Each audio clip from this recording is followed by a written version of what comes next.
Alors les amis, j'espère que vous allez bien. Moi hier, j'ai passé une journée catastrophique, mais bon, on en reparlera ce soir en live. Pour ceux qui me rejoindront à 18h15 sur YouTube, mais également sur Twitch. Ce qui vous intéresse aujourd'hui, c'est l'actualité du Barça. Il y a beaucoup de choses à dire. On va revenir sur les avancées concernant le contrat d'Eric Garcia qui pourrait être prolongé. On va également évoquer donc l'avant-match contre Chelsea avec beaucoup d'informations, la conférence de presse qui aura lieu aux alentours de 19h pour Hansi Flick, 18h45 pour Rafinha qui accompagnera le coach allemand avant le match. Bref, toutes les informations, les conséquences du match au Spotify Camp Nou, ce qui s'est passé, les festivités. Bref, installez-vous tranquillement, on y va. C'est parti. Alors, mettez un petit like à la vidéo pour la booster. On y va. On commence par le contrat d'Eric Garcia. Vous le savez, le joueur espagnol, le catalan, hein, ça fonctionne plutôt bien depuis une bonne année pour lui à Barcelone, mais également en Gérone. Il avait fait une grande saison avec Mitchell à quelques kilomètres donc, de Barcelone. Eh bien, on ne peut nier le fait qu'il a progressé de manière assez importante, hein. Rappelez-vous d'Eric Garcia lors de son arrivée. C'était un joueur qui jouait en défense centrale, qui avait évidemment beaucoup de naïveté. Encore une fois, c'était aussi parce que son âge, parce que son profil et au fur et à mesure, que l'âge avance, on remarque un joueur complet qui peut jouer tantôt numéro 6, qui peut jouer tantôt latéral droit, mais également défenseur central. Alors il est vrai que cette saison en défense centrale, ça n'a pas été le meilleur. On l'avait vu contre l'Olympiakos, sa petite erreur, mais également contre le Real Madrid. Mais en latéral droit pour remplacer Jules Koundé, il a toujours été impeccable, comme en numéro 6, hein. Rappelez-vous le dernier match, de Liga contre Bilbao en 6, c'est l'homme du match de mon côté avec Fermin Lopez. Donc oui, il y a Eric Garcia qui depuis déjà une bonne année est en grande forme et assez logiquement, les informations concernant sa prolongation de contrat, eh bien, font bon train. Pour ceux qui me suivent, sur mon compte, Actualité Barça, mais également mon compte personnel sur X, je vous en ai parlé. Le FC Barcelone et Eric Garcia ont un accord oral. Normalement, le joueur devrait prolonger avant la fin de l'année, donc 2025, pour normalement 3 à 4 ans supplémentaires jusqu'en 2029, plus une année en option, ou 2030 directement. Donc les négociations ont bien avancé. Ce matin, Mundo Deportivo, dans leur une, explique qu'il y a un accord trouvé entre les parties pour prolonger le contrat d'Eric Garcia. En vrai, c'est une excellente nouvelle. Andy Flick l'explique, assez systématiquement en conférence de presse lorsqu'il est interrogé par rapport à Eric. Il dit que c'est un joueur polyvalent, un joueur parfait pour un coach qui a besoin parfois de joueurs pour remplacer des joueurs blessés. Et quand tu as cette polyvalence et que tu as toujours un certain niveau, eh bien, obligatoirement, tu mérites tout simplement de rester à Barcelone. Il faut le dire, il a mérité sa place. C'était pas forcément gagné. Il avait été l'objet de pas mal de discussions entre les pré-candidats aux élections de 2021 à l'époque. Victor Font qui voulait l'acheter à 10 millions d'euros alors qu'il restait 6 mois de contrat au joueur en provenance de City. Il y avait également Laporta qui voulait tout simplement le prendre libre. Ça avait fait beaucoup parler à l'époque. Et aujourd'hui, on est obligé de reconnaître que son arrivée libre, en plus de cela, eh bien, malgré des débuts un peu difficiles, aujourd'hui, eh bien, c'est un succès, pour le moment. C'est pour ça que les, recrues, on va dire assez jeunes, il faut toujours patienter la fin de leur passage au club pour pouvoir juger tout simplement une recrue. Et là, pour l'instant, on peut le nier. Eric Garcia intéressait beaucoup de Chelsea, intéressait beaucoup de Paris Saint-Germain et il va bien prolonger avec le Barça, ce qui est quand même un signe, d'une bonne progression pour le joueur catalan. Maintenant, parlons un petit peu de l'avant-match contre Chelsea. Alors, vous le savez, match de Ligue des Champions qui aura lieu demain, donc à Stamford Bridge. Match important pour le Barça parce que pour moi, pour être honnête, c'est le match qui pourra te faire soit basculer vers le top 8, parce qu'après les matchs, honnêtement, à part Francfort à domicile, tu joueras contre Copenhague à domicile et Slavia Prague à l'extérieur. Donc, honnêtement, si tu gagnes contre Chelsea, le top 8, normalement, sauf surprise, tu devrais le valider. Donc ça reste un match compliqué parce que Chelsea aujourd'hui est quand même deuxième de première ligue, je crois. Donc c'est une équipe qui prend quand même beaucoup de points. Tu as des joueurs ultra importants. Moises Caicedo est un joueur capital au milieu de terrain, assez dominant. Alors côté Barça, il n'y aura pas Pedri parce que Pedri est blessé encore une fois. Il fera normalement le voyage avec l'équipe direction Londres demain.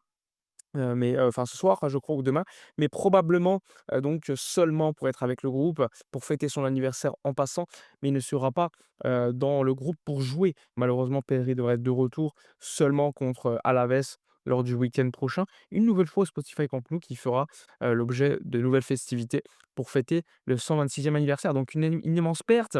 Raphinha sera bien présent. Alors Raphinha probablement pas titulaire à mon avis parce que Raphinha a joué qu'une dizaine de minutes, lors du dernier match contre Bilbao et a fait une bonne rentrée, par ailleurs. Rashford quant à lui sera bien de retour. D'ailleurs, il s'est entraîné, heu, hier avec le groupe. Retour, de grippe pour le joueur anglais. Ça peut amener quand même un joueur de plus, on va dire, sur le banc ou titulaire, on ne sait pas, pour amener de la qualité, également de l'imprévisibilité et cetera. Donc une équipe de Chelsea, il faudra faire attention. Dans l'historique, on va dire blaugrana, globalement, c'est toujours des rencontres assez serrées. La dernière fois que le Barça a affronté Chelsea, le Barça a gagné 3-0. Rappelez-vous, c'était avec, le but de Messi, il y avait Dembélé qui avait marqué, donc c'était sous Antonio Conte, 2018 quand même, hein, ça passe assez vite. Mais sinon, globalement, c'est toujours des matchs très serrés et à Stamford Bridge, c'est toujours compliqué. Le Barça a souvent fait des matchs nuls ou perd le match.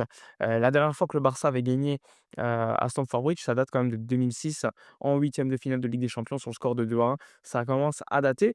Donc ouais, ça va être un match compliqué. Chelsea qui est quand même classé 12e en phase de ligue, le Barça 11e. C'est pour ça que je vous dis que c'est un match également qui peut être bascule dans ce classement, on va dire, pour la phase de ligue. Côté Chelsea, on s'attend évidemment, à l'absence également de Cole Palmer. Cole Palmer qui s'est fait mal au pied et devrait être absent pour quelques jours supplémentaires. Il avait déjà été blessé, il a pas de rythme, donc absence.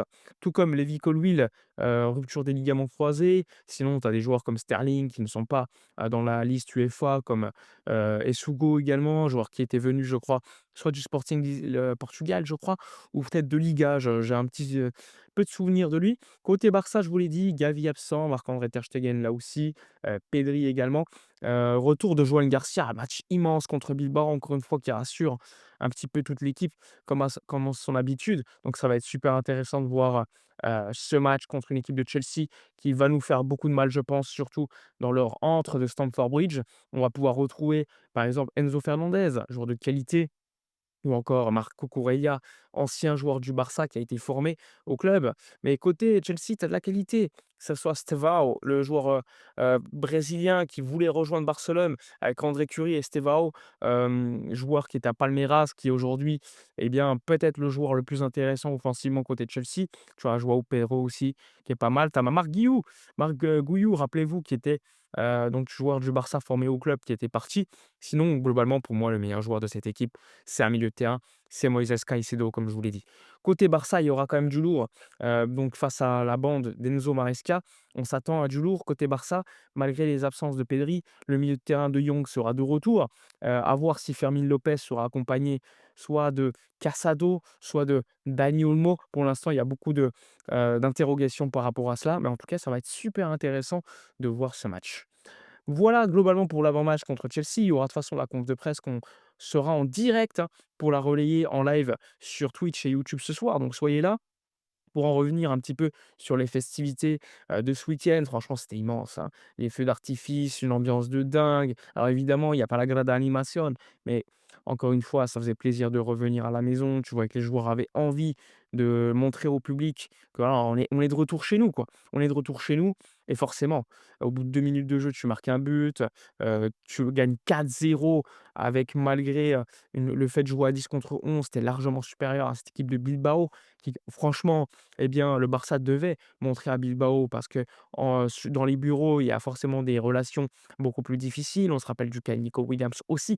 Il fallait, il fallait et le Barça l'a fait. Et suite à la défaite, le match nul, pardon, du Real Madrid hier, donc sur le score de 2-2 contre une magnifique équipe d'Elche, aujourd'hui, le Barça est deuxième de Liga à seulement un point. Rappelez-vous, il y a même pas un mois, je faisais des lives, les gens me disaient: «La Liga, c'est terminé». Et moi, je leur disais: «Mais arrêtez, l'année dernière, on était à 10 points et on a gagné le championnat». Alors maintenant, on voit que les tendances commencent un petit peu à s'échanger, c'est-à-dire un Real dans le jeu toujours aussi mauvais et un Barça qui commence un petit peu à grandir avec le retour de blessures. Maintenant, il reste beaucoup de matchs. Il y aura des matchs compliqués les prochaines semaines en Liga pour le Barça.